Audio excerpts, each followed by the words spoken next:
Settle in, get comfortable, and let the darkness envelop you. Tonight I have a story for you. A story meant to lull you into a deep, perhaps uneasy, sleep. It begins with a young woman named Clara, who lived alone in a sprawling old house inherited from a distant relative.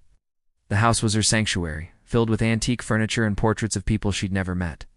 Their painted eyes seemed to follow her as she moved through the silent halls. She often felt a presence, a subtle chill that had no earthly source, but she dismissed it as the quirks of an old building.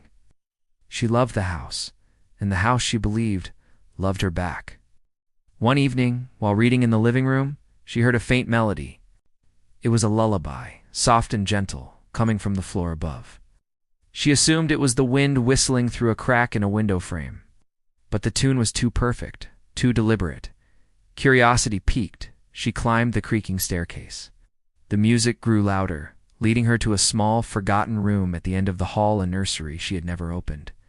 The door was slightly ajar.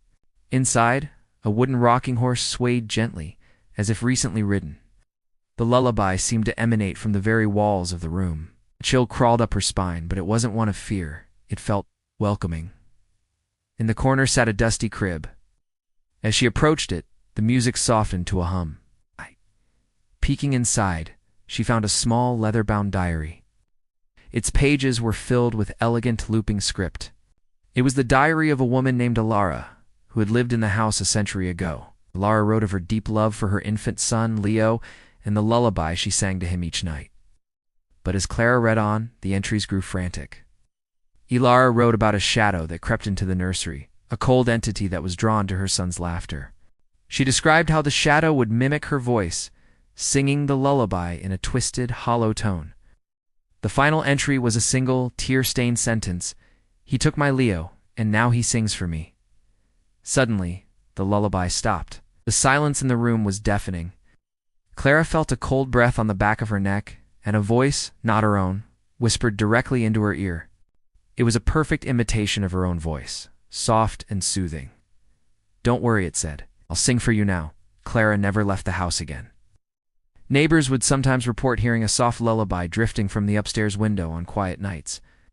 They said it sounded like a young woman humming to herself.